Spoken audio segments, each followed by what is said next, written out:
Hey guys, আজকে রান্নাঘরে বাঙালি চ্যানেলে আরবার একটা নতুন রেসিপি নিয়ে হাজির হলাম। আজকে একটা নিরামিষ আইটেম করব পনির দিয়ে।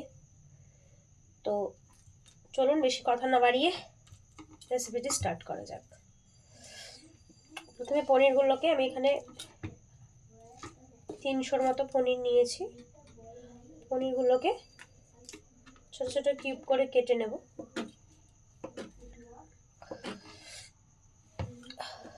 আমি এখানে ফুল ক্রিম পনির যেটা সেটা নিয়েছি। এই দেখুন ছোট ছোট করে কেটে নেব। মধ্যে আমরা প্রথমে সামান্য লবণ,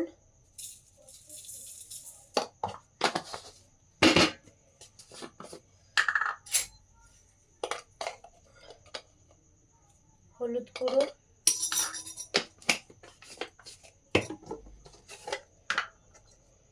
কাশ্মীরি লঙ্কার পাউডার মিশিয়ে নেব।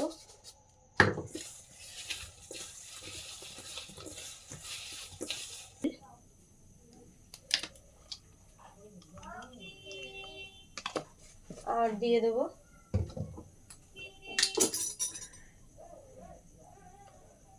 ঘি। এবার পনিরগুলোকে আমরা ভেজে নেব হালকা করে, খুব বেশি না, সামান্য পরিমাণে ভেজে নেব।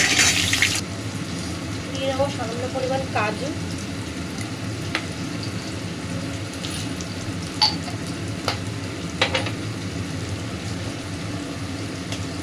তারপরে দিয়ে দেবো এর মধ্যে চারমগজ আর তিল, সাদা তিল।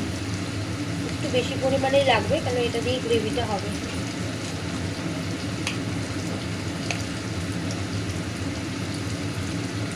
আর পোস্ত সব একসঙ্গে মেশানো থাকে আমার।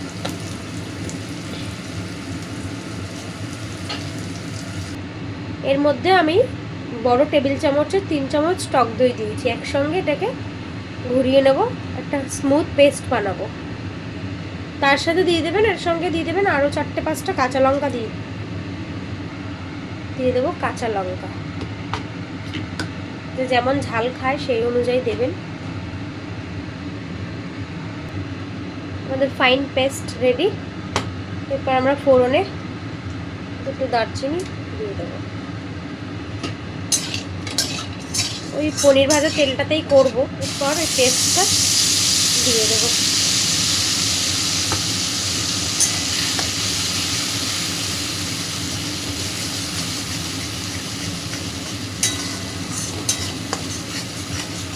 ফ্লেমটা কমিয়ে রাখবেন।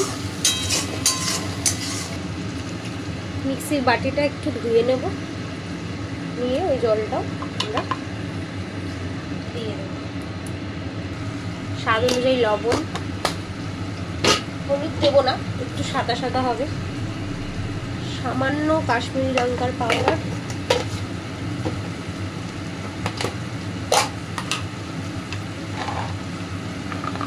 দিয়ে দেবো কটা মটরশুঁটি,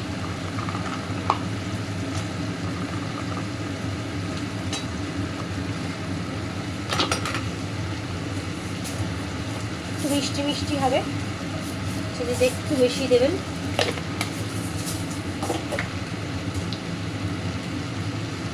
আর দেবো গরম মশলা।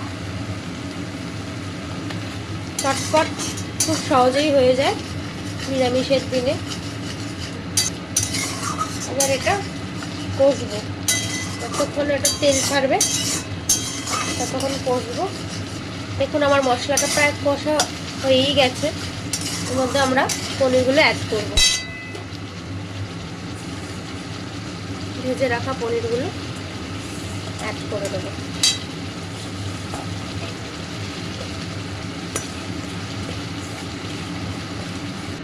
তেল ছেড়ে দিয়েছে। এবার আমরা রুম টেম্পারেচারে রাখা 1 বাটি দুধ দিয়ে দেবো এর মধ্যে। রান্নাটা কোনো জল অ্যাড হবে না।